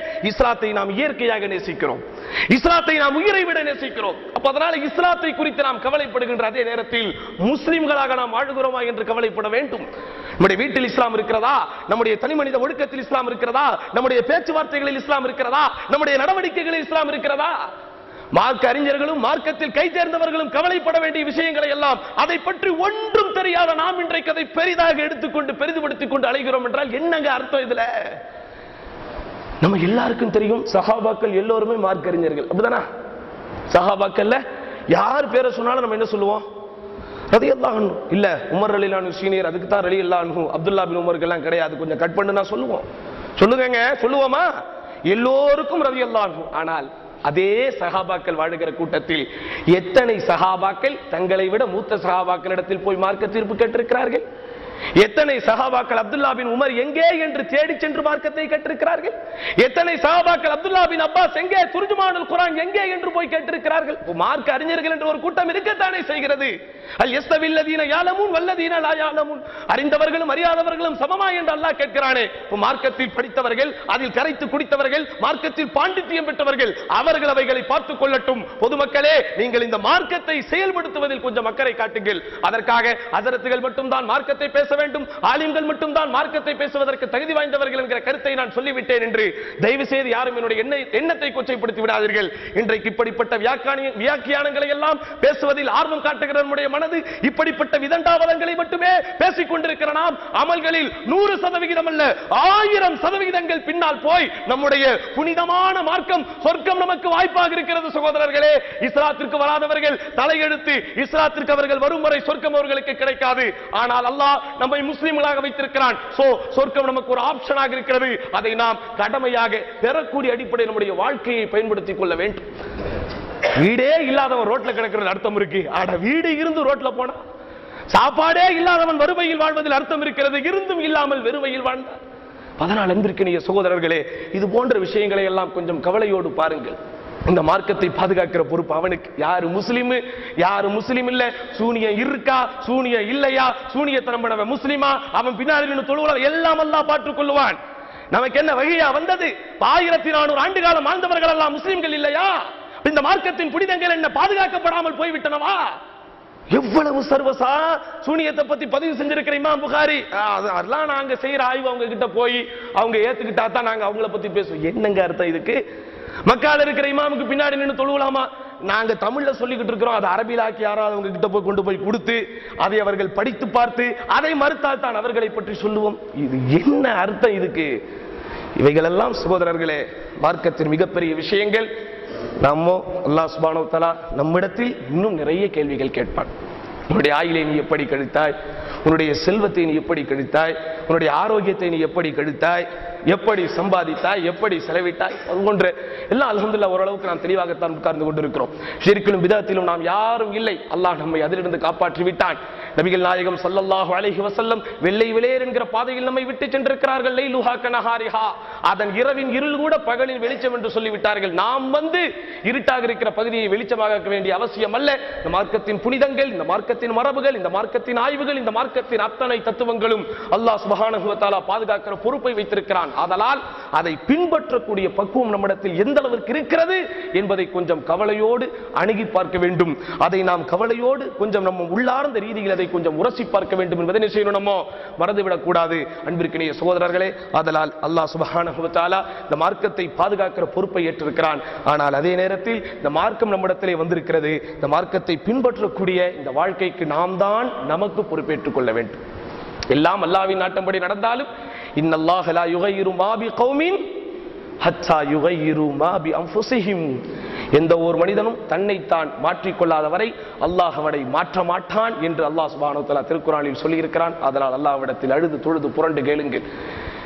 நேர்வழியில் இருப்பது என்பது மிகப்பெரிய கஷ்டம் சகோதரர்களே. நபிமார்களின் பிள்ளைகளுக்கு கிடைக்காத பாக்கியம் நமக்கு கிடைத்திருக்கிறது. நபிமார்களின் சில பெற்றோர்களுக்கு கிடைக்காத பாக்கியம் நமக்கு கிடைத்திருக்கிறது. உலகத்தில் உள்ள மூமின்களுக்கெல்லாம் முன்மாதிரி என்று அல்லாஹ் சுப்ஹானஹு வ தஆலா வர்ணிக்கிற ஆசியா அம்மையார் அலைஹிஸ்ஸலாத்து வஸ்ஸலாம் அவர்களின் கணவனாக வாழுகிற பாக்கியம் கிடைத்தும் கூட கயவனாக சாவுகிற ஒரு சூழ்நிலை தான் யாருக்கு அமைஞ்சது?